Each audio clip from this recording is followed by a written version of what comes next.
Good evening, everybody. This is your host, Huge Pop from the Huge Pop Entertainment. Today I have my brother Matt. But ladies and gentlemen, buckle up because today's episode is one up for the history books. We're talking raw power, intense grit, the one of the most fascinating journeys of NFL history. Our guest today isn't just a football legend. He's a man who's lived the highs and the lows and came back stronger than ever. You know the name. You've seen him in the highlights. Former first-round draft pick, Michigan State monster, Green Bay Packer, Indianapolis Colt, a true warrior on and off the field. Please welcome to the show the one, the only, Tony Mandarich. Appreciate you guys. Thank you for coming on the show, my man. Appreciate you. Appreciate your lives. It's fun watching you. Thank you. Thanks for the opportunity. Thank you. So, Michigan State Spartans. I have to start there. Well, listen, I got on your feed maybe 30 minutes ago just to check out some of your posts, and I went to some older posts, and then I saw one where you're sitting on your porch and you got a Michigan thing on it, and they must have just beat Ohio State or something because you're going Michigan, and I'm going, what have I gotten myself into here? No, man, it's all fun. I am a Michigan Wolverine fan. It's That's great right. to be a Michigan Wolverine. It's great to beat Ohio State. It's great to beat little sister, brother, and the Michigan State Spartans. But I am so happy to have you on our show. I appreciate Tell it. us what it was like. It had to be big with you, even as a college person playing Michigan. What was your favorite, most memorable moment playing against the Michigan Wolverines? Oh man, I mean there were several, but with Michigan, my favorite was when they played in East Lansing, and it was 87, the 87 season, the year we won the Big Ten. They had a quarterback. He was number 6. I forget his name, but he threw like 6 or 7 interceptions, and it's like, and it was, I mean, and I'm embarrassed to say it was still within like one score to win, right? After throwing 6 picks, right? Yeah. I mean, that just goes to show you how, well Michigan is recruited and how well they play. The guy had a bad day. I mean, everybody has a bad day. One of our DBs had 4 interceptions that day. So, but that game was fun because I personally played extremely well that game. And I remember, when you see a Wolverine flying backwards in the air, I mean, that's a good feeling, Yeah, all right, yeah. So I got sticking with the NCAA stuff. Getting recruited. What was the process? Like, who all offered you? What was that process like? So for me, it was probably slightly like there's a little nuance in mine that was different because my first 3 years of high school were in Canada where I grew up. My 4th year and final year of high school was at Kent Roosevelt High School in Kent, Ohio, because my brother was going to Kent State. He was a senior. And, my goal was to get a scholarship to a big time school. And then the next goal after that would be to take it to the next level and play in the NFL. So in Canada in 1980, early 80s, the U.S. colleges just weren't recruiting. And if they were, Division IIIs, and not that there's anything wrong with Division III, but I wanted to play big time college football. So I moved down to Ohio with my brother. Luckily, the high school team I played on had 5 5-star recruits for scholarships. So that gave me a ton of exposure because of them. And then, you keep your fingers crossed and you hope the scout says, well, who's that guy? Because we've never heard of him. And that's really more or less what happened. And that was Nick Saban's area, right? Ohio. So I got recruited. I took a visit to Kent State, which was right there when they were Mid-American Conference. Took a visit to Michigan in Ann Arbor that, they had offered. Then my next visit was Michigan State. And then I had another visit scheduled the week after that from Maryland. But once I visited Michigan State, when I was leaving there, I knew, my choice was made. I knew that Michigan State was the right fit for me. So, Nick Nick recruited me. He came down to the school. He knew our head coach from Kent Roosevelt, John Nemec, who's I think he just retired like 7-8 years ago. Legendary high school football coach in Ohio. And John Nemec obviously put in some good words too for Nick to recruit me and stuff. But look, you got to be able to play football. It doesn't matter how networked you are. If that's what they're looking for, you still got to be able to play. And so they offered me a full scholarship. And in that process, Nick had flown 3 times to Canada to visit with my parents in Southern Ontario. Oh, wow. Yeah. And think about that, because I'm not a 5-star recruit. I'm not like this tier 1 recruit. I'm 1 year of American high school football coaching. But they said that they saw, a lot of raw talent, and I was fast. I've always been fast, because I think it's because I played a ton of soccer growing up. But that was pretty much, like, in a nutshell, that was the process. And it was, Michigan State was the best fit for multiple reasons. Most of their offensive line starters were juniors going into their senior year, and then there was a huge gap. So yeah, I might not play my first year there, might get redshirted, which is what happened, but then I became a 4-year starter. So like, that was one of my decisions. The other decision was, if I want to play at the next level, here I got a guy, head coach George Perlis, who spent most of the 70s with the Pittsburgh Steelers on the defensive side of the ball, coaching the Steel Curtain. So he knows what it takes to get there, and he can basically tell me if I'm kidding myself, as years go on, or if I need to, pick up the game or watch more film or whatever the case may be.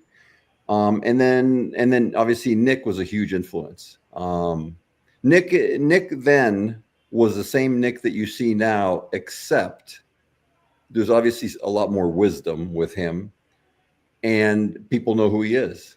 Back then, he was a defensive back coach, but his formula is the same. It is discipline. It is keeping things simple. It is fundamental. Just do your job kind of thing. And boy, you better be accountable. And so that was another big factor why I went to Michigan State. Awesome. Yeah. So it's not just, oh my gosh, it's Michigan State. Because I have a feeling sometimes people pick a school that they want to play at because it's a big name school. So there's a process that goes through that, is what you're trying to say. Yes. Yeah. Well, for me, there was, I think, look, if it was what you just said, excuse me, if it was, I just want to play at a big school, well, why the heck wouldn't I go to U of M? They're about as big as it gets, as far as a brand. And great doctor, great school for doctors, lawyers, engineers, right? Okay. So, look, I mess around in my TikTok lives all the time, because we get a bunch of Michigan fans come in, but they're great. They banter, they friendly banter, but no, nobody takes it to like a insulting level. If they do, they just get muted and delete or blocked.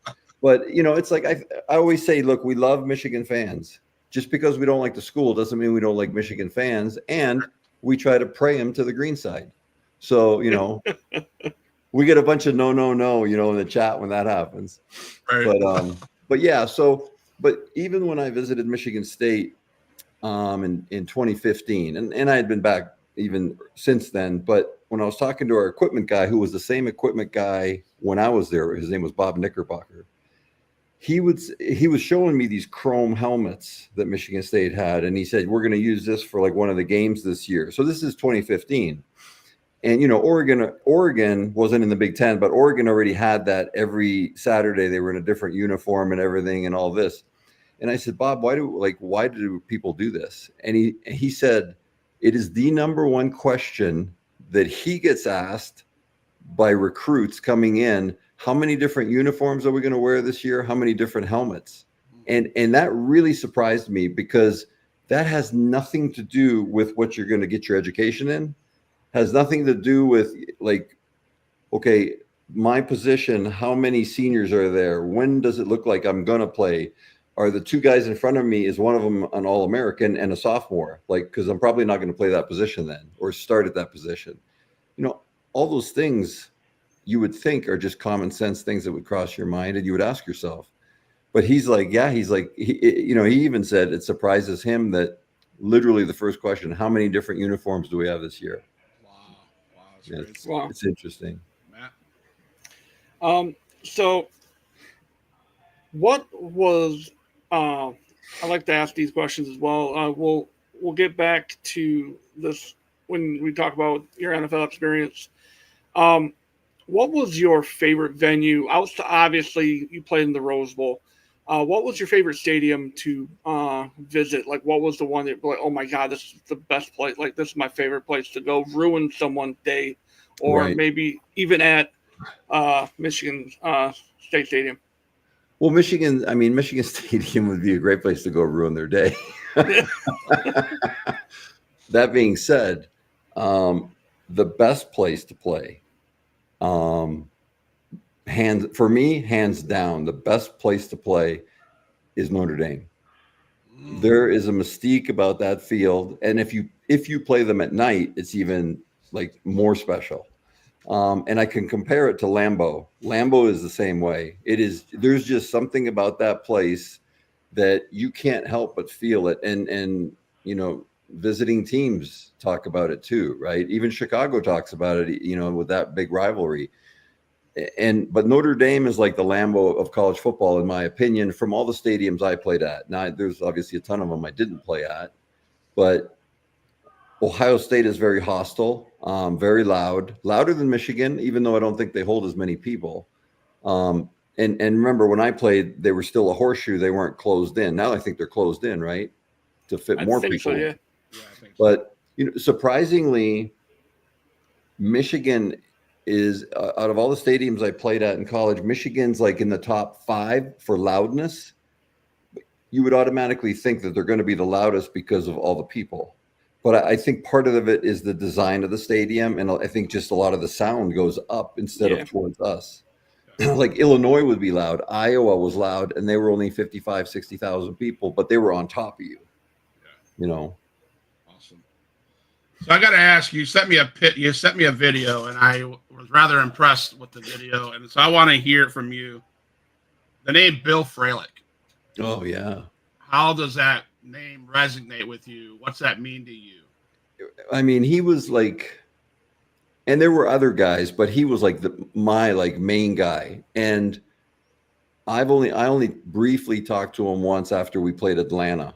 But in college, he was like 4 years older than me. In college, like the way he played, and I was not like a Pitt fan, University of Pittsburgh fan or anything, but just the way he played, and he played with a chip on his shoulder. He played, he finished his blocks. He was very aggressive for an offensive lineman.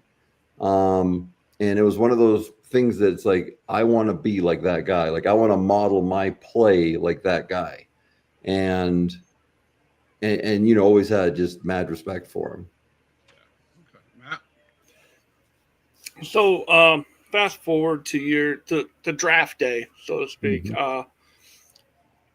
I looked at your draft class because I had to go and because I was 8 years old when you were drafted. Right. So I wanted to see what that was all about. In my opinion, you had the best draft class in the history of the NFL draft. I think and so, you too. were number 2. Right. That to me, just talking to you, it just gives me goosebumps because you were chosen at number 2. Right. What was your draft day like? So 2 weeks before draft day, Dallas personnel call my agent and they say, we're going to take Troy number 1. They obviously didn't make it public to the media because I think it would make the start of the draft a little bit anticlimactic, right? Yeah. So, but they said and the reason we're telling you this because we've already made up our mind, and we're negotiating with him right now so we can get him in ASAP. But the public didn't know that. So then we told Green Bay that, And Green Bay said, okay. And then I think they may have talked to Dallas and said to confirm it. And I think once Dallas confirmed with Green Bay non-publicly that Dallas was going to take Troy, Green Bay told me and my agent that they're going to draft me. So, and, you know, we didn't obviously talk about it publicly, but we said, okay. So then Green Bay wanted me to fly to Green Bay for draft day, to be at Lambeau for draft day. And one of the really cool things that I got to, like, I was allowed to do when I got to Lambeau, I mean, it was cool. We're in like whatever they call like the war room, the draft room or whatever.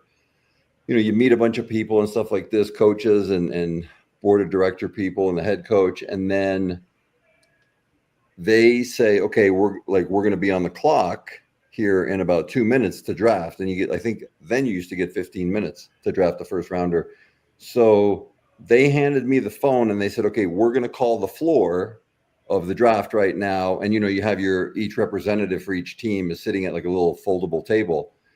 And this is the guy you're going to talk to. And you just tell him, and this was the funny part, right? Just tell him, say, hey, look, it's Tony Mandarich calling. Please draft me. Right. So it was like one of those things that are like once in a lifetime things that, you know, I could never like have that opportunity again to do something like that. And I thought it was really cool. I thought it was very creative, and I felt very honored to be able to do that. I mean, to this day, I mean, I giggle about it because I'm like, that was so cool, you know. But yeah, so then the rest of that day was, you know, we just talked. I mean, it was all like your basic information talk. I mean, they weren't going to give me any playbook or anything, obviously, until I was signed. And at that time, I was living in California. I only lived in California for a 9-month stretch. And I think it was that, like, I met my brother in Green Bay because I wanted him there for that. And then I think we may have spent the night, and then the next morning we flew back to California. So that was, you know, more or less my draft day. Cool. So on that draft day and all these people, you know, kids that are getting drafted, for you, what was more important for Tony Mandarich? Mentorship, humility, support, or is it just something else on that day, or even in your rookie season? So what was more important for me at that time? Yes. Oh man, that's a good question. I mean, I'm sure it had something to do with me, right? Because I wanted to be the center of attention. I was so full of pride to a point where it was detrimental to myself. So it wasn't I mean, I was grateful that I got drafted that high. I will say it didn't feel like I thought it would feel, you know, and the question I would ask myself is, well, how did you think it was gonna feel? And I can't even answer that question. All I know is it didn't feel like I thought it was going to feel. It was almost like a letdown. And it had nothing to do, even though in the papers I talked smack about Green Bay, it really had nothing to do with that town that I was let down. I was just like, is this it? Like, I was like, this is like the whole thing I've been working for to get here and be drafted. And obviously there's a lot ahead of me, but at that point, I felt like, I mean, I was let down. And again, I could have been in New York or Los Angeles or anywhere. I think I would have had the same feeling. Okay. Matt? So were there, going against it, sticking with the draft, was there any teams before Green Bay said, hey, we're going to take you? Were there any teams on the list in the top 10 that you're like, I don't want to end up there? Well, besides Green Bay. Well, I don't blame you, man. I mean, you know, and looking back, like, you know, now looking back, and obviously hindsight's perfect. What a great market to be in Green Bay with all the tradition and Lambeau Field and all this stuff. And I was kind of like a spoiled brat, being like, yeah, I don't want to play there, you know. And it's like, but you know, I guess it was necessary for me to go through those shortcomings and those downfalls and the failures there to get to this point today to kind of be like, have a whole different perspective. The only other, and going back to the pride thing, this will be an example of it. Kansas City was picking fourth. Obviously, they took Derek Thomas. When they were taking me out to dinner, this is probably a month before the draft in East Lansing, they took me out to dinner after my workout and all that. Marty Schottenheimer is sitting there, and then the GM, I can't, is it something Patterson? I can't remember who the GM was then, but they were asking me questions about steroids. They were like, we got to ask you because we're going to invest a lot of money, and we got to ask you if you took, are you taking steroids? And I said, no. I said, no, I've never tested positive for steroids, which is a different answer than the question they asked, right? And they said, well, we think you're taking steroids. And I said, well, then why are you asking the question? If you know, then why are you asking me the question, right? And they're like, well, we just want you to, just tell us if you are. And this is where the pride came out. And I was like, you guys don't need to worry about me. You guys have the fourth pick. I'll be long gone before the fourth pick. And, like that is such an arrogant attitude, and it's so smug and really has, no place in the game or in life for that matter. But, they were like, whatever. I'm sure a year later, they were very happy that they didn't take me. And they took Derek Thomas. But yeah, that was like, that's one of those stories you remember where you're like, man, yeah, that could have been done differently. So I worked with a guy named Johnny Bayless. He was NFL. I think he was with the New York Giants at the time that he was working with me. Anyways, he talks about all this extra stress and all the extra stuff that the NFL, he would say, feeds you guys to make you stronger, blah, blah, blah, blah, blah. In what ways do you think the NFL culture in the late 80s and 90s fed into those unhealthy habits that you were talking about that the Kansas City Chiefs asked you about? Well, like I can tell you, I mean, I shouldn't say only.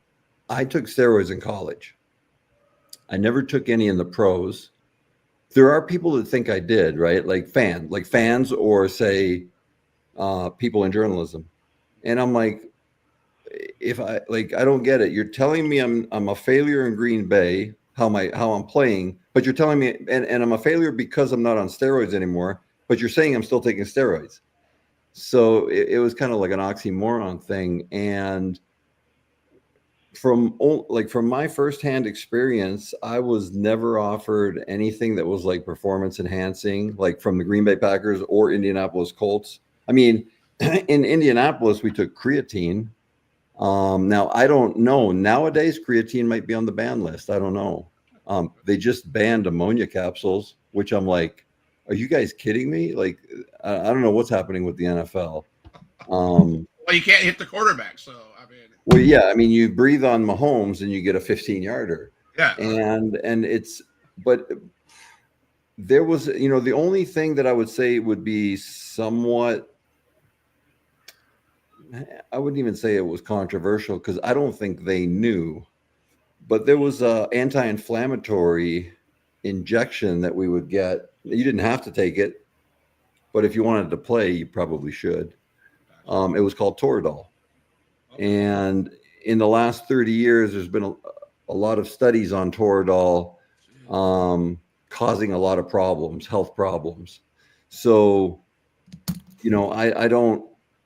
I was never forced to take it. Okay. Although I took it because it actually made your body less sore from all the injuries.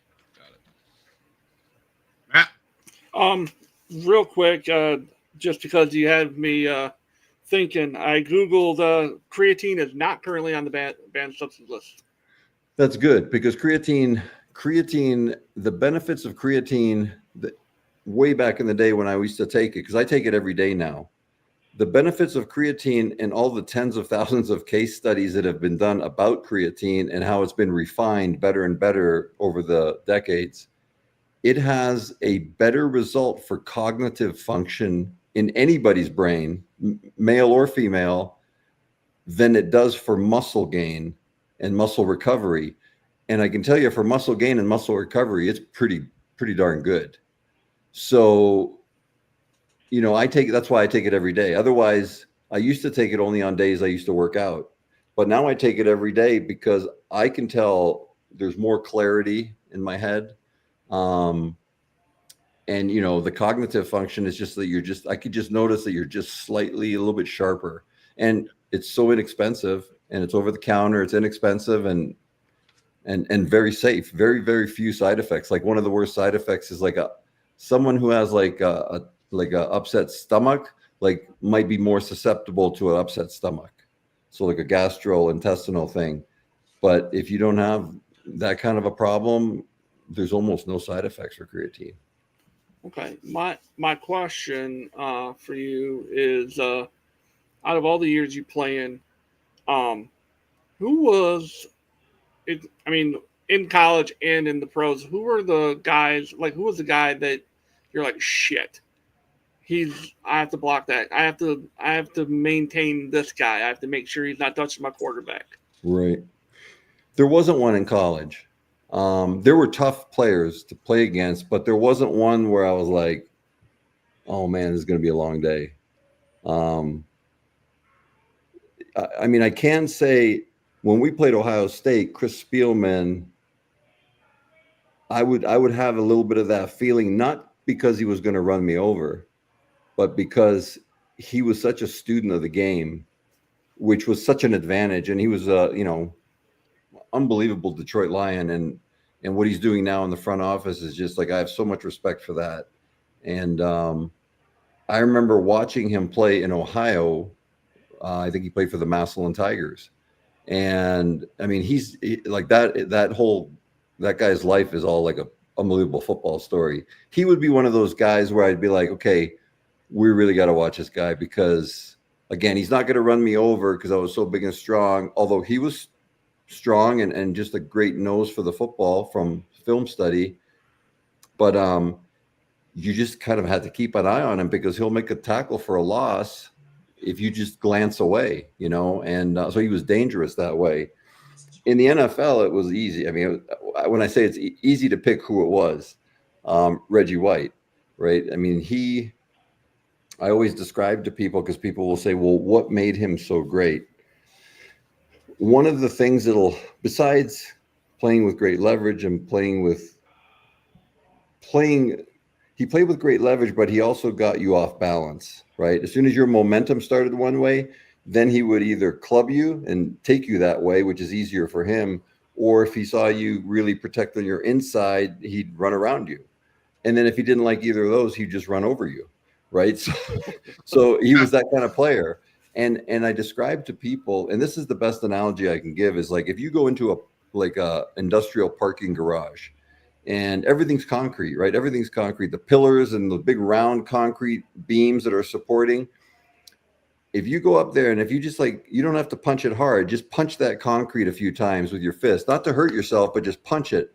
And then if you grab a piece of sheetrock that goes on the walls of your house or your apartment, I said, people can kind of half punch that and put a hole in the wall. I said, Reggie and Lawrence Taylor are concrete and the rest of the NFL is drywall. Right. Yeah. So, and that's the best analogy I can give you. Wow. Yeah. Wow. So, you left Green Bay, you took a little bit of a break or whatever happened in your life. And then you came back to one of my favorite football teams, Indianapolis Colts. Yep. Was that a humble experience for you? Was that a good way to end your career? It was. It was I felt lucky. I felt lucky that anybody even gave me an opportunity, because when I always say, I got the boot out of Green Bay. Did I literally officially get the boot from the NFL? No, I didn't break any of the rules, right? But when my contract was up after that fourth year, Green Bay had told me, we're not going to look to re-sign you. So feel free to go work out for anybody that you want. We're not going to start negotiating with you or nothing. So I said, okay. And so I spent 3 years after that in Traverse City, and just drinking and drugging myself to death with pharmaceuticals. And then I got sober in Brighton, Michigan, March 23rd of 95, and still had no intention of playing football. And about 6 months being sober, I started working out again, like during those 6 months. So when I got sober, the day I left the treatment center, I was like 255. And in 6 months, I was 295. And I was probably 80% as strong as I ever was. And that's like with no chemicals in me. And I was like, wow, like this is after 6 months, of just training hard and not taking any steroids, not taking any painkillers, not drinking, just living good, clean life. And so then I called my agent and I said, I'd like to come back and play. But he didn't buy it. Like he was like, I have to see, he was in Cleveland and he's like, I need to see you with my eyes before I call any NFL teams, because he didn't even believe in me. So I drove down to Cleveland and saw him, and he was like, this is the guy I remember in college. You look like you were in college, right? So Philadelphia, and this is kind of an interesting story here. Philadelphia said that they wanted to, he put the word out. Philadelphia said, we have a scout flying from LA to Philly, but he's got a 6-hour layover in Cleveland.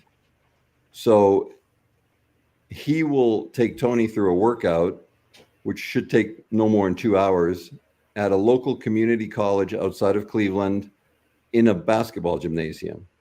And I'm in Traverse City, right? Like, so it's an 8-hour drive to Cleveland. So my agent calls me, tells me this, and he's like, I think we should do it. I said, absolutely. I said, when is it? And he was like in 3 days.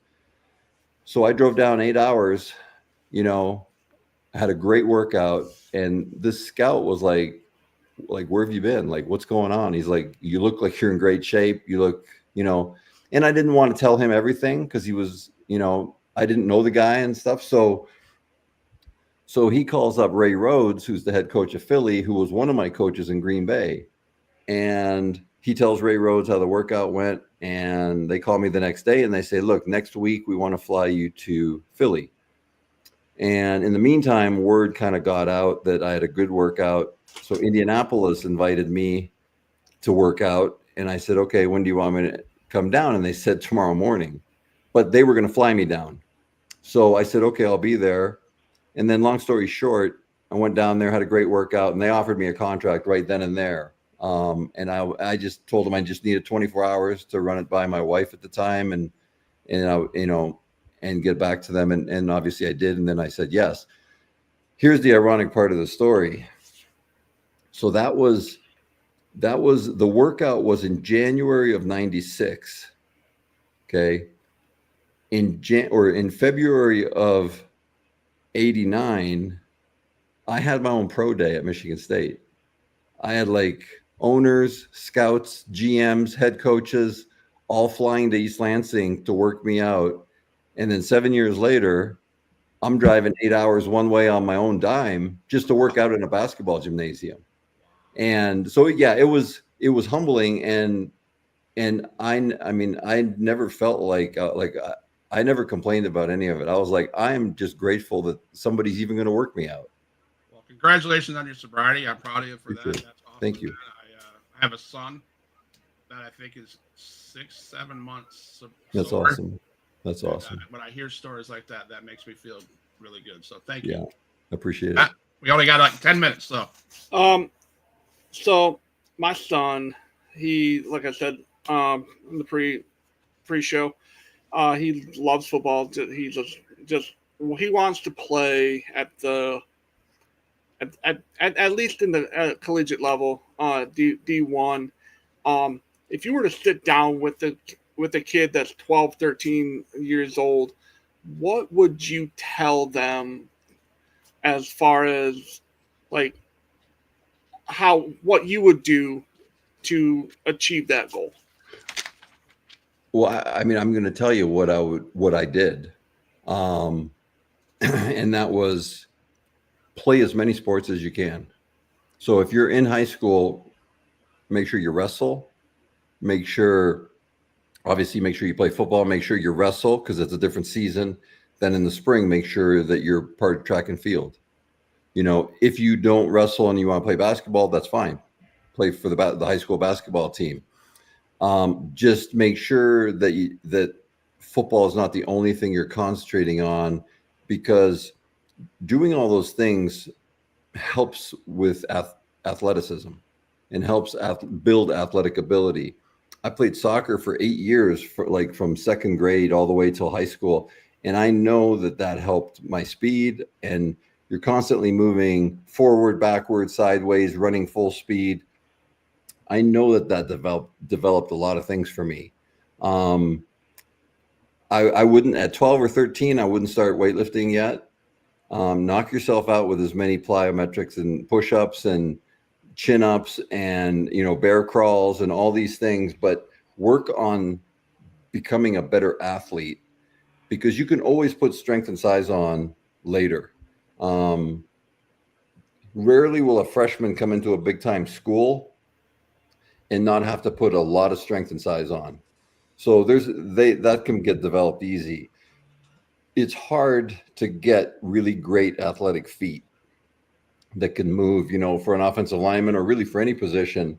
That's why I always say basketball is so important, because if you watch a basketball player's feet, I mean, they're in different directions, constantly pointing different ways, pushing off different ways.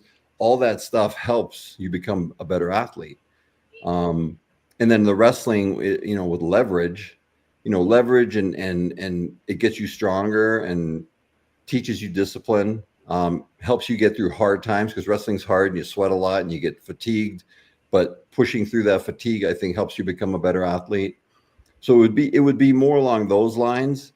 The one thing I didn't do, just because I didn't know, was if somebody would have said to me, start studying film of great players that are at your position, and they could be in the college they want to go to, or they could just be a great player from any team.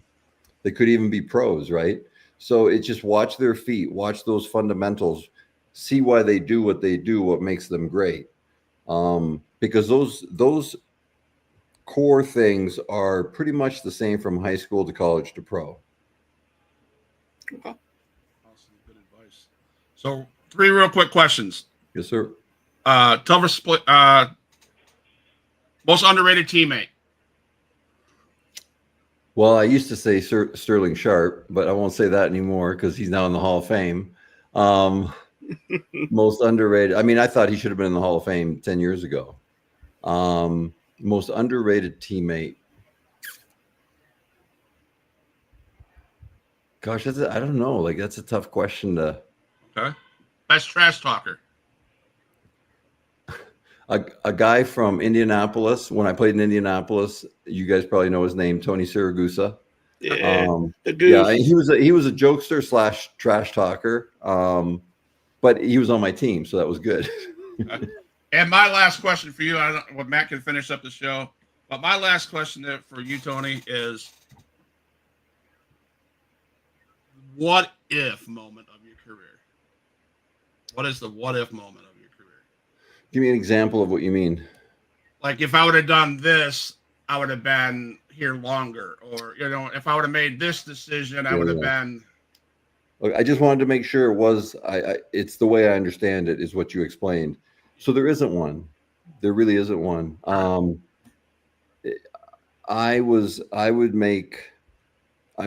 made a lot of wrong decisions, but when I made a decision and I went forward with it. I would think it through and then go forward with it. And today, like, I look back and I don't have any regrets. There were a lot of mistakes made, and I looked at them, I acknowledged them, and I corrected them. And who I am today, I'm comfortable with. So it took all the nonsense that I did to get to where I'm at now. And by no means am I perfect. I'm far from perfect, but I'm pretty comfortable with who I am. Good. Okay. Awesome. Thank you, Matt. You have any other last questions? No, I just want to take this couple seconds to say thank you for coming on. And we touched on this before we came on air. Thank you for being for me, being part of my childhood, because I did remember watching you. Awesome. And I was an offensive lineman, and I was like, this guy's just an animal. Right. You know, I've done camps with Lomas Brown. I've been around him, Scott Conover. They come here and I've just talked. And I mentioned I got the phone call from Scott about you coming on the show while I was at that camp, and I had mentioned something to Scott Conover. He goes, I remember him. I played defense at Purdue, and oh my God, he was an animal. I'm like, so you were an animal. I mean, check this out, dude. The incredible bulk.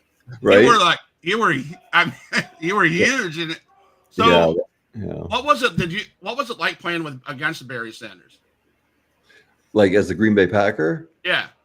I tell you, as an offensive line, obviously Barry and I are not on the field at the same time because we're both on offense.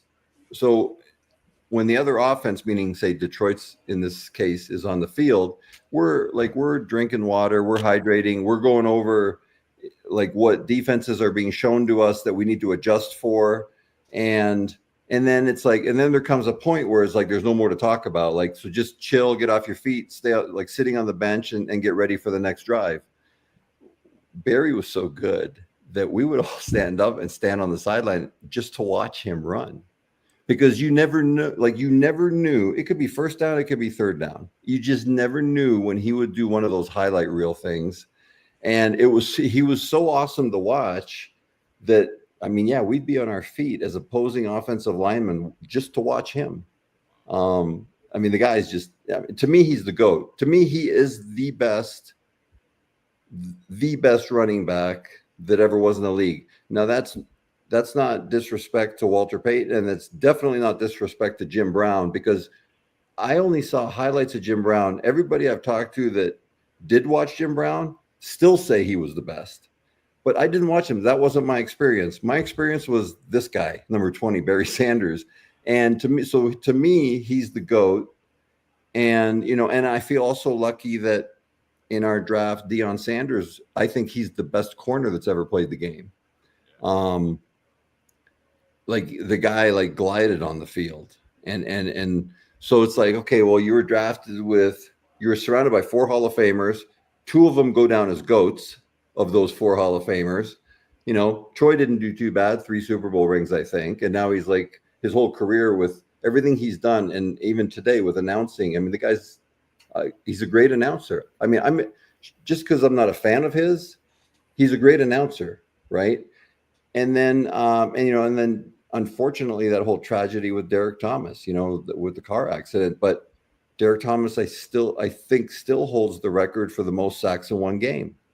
And like, to think about being surrounded by those guys in that draft, to me, is like, I feel honored. I mean, there's people that take the other twist on it and they say, well, now you're even a bigger bust. And I'm like, look, I don't know. If you're a bust, you're a bust. I mean, I don't know how you can be a bigger bust than a smaller bust, but the Green Bay years were a bust. I don't think those guys enhanced my bust anymore in Green Bay. Like it was an epic fail. But then that's where a lot of people stop. They do a hard stop there. Many of them don't talk about the comeback after almost being out 4 years, coming back to the league, making it, and playing for 3 years for Indianapolis. I was very impressed with that. So. And it's I don't feel obligated that I have to tell people that, but it's like, if you're going to tell the story, tell the whole story, because a lot of fans and a lot of critics will stop at the Green Bay years and they'll be like, bust, that's it, it's over, so. Well, man, I thank you for your time. I know you got a live to get to. Yes, sir. Question, I guess one last question. Would you ever revisit coming back on in like say 5-6 months to talk about the Lions winning the Super Bowl? Yes, I would for sure. Awesome, man. Well, For sure. because there's a. I mean, I have a book. I did some research. I have so many questions. Like, what was it like to do the Lambeau leap? Yeah, there's just these Oh no, questions. that was after. That wasn't created when I was there. That was a couple years after. See, there's all these questions Yeah. I would want to ask, but Yeah. I'll keep in touch with you, man. Sounds I good. appreciate your time. I appreciate you, Matt. Thank you for coming on the show. And if anybody listening wants to follow, just follow me on TikTok is the best place. And I do a TikTok live for 2 hours every night from 6 to 8 p.m. Pacific time. And that you sent me the link. I'm going to post that when I post the video. Okay. You can send. This is pretty cool. I thought this was amazing. You can send helmets, pictures, cards, footballs, probably baseballs, Sports Illustrated. Sports Illustrated covers. Yep, jerseys, all that. And you can send it to this. You go on the link. I haven't done it yet. I'm going to be doing it.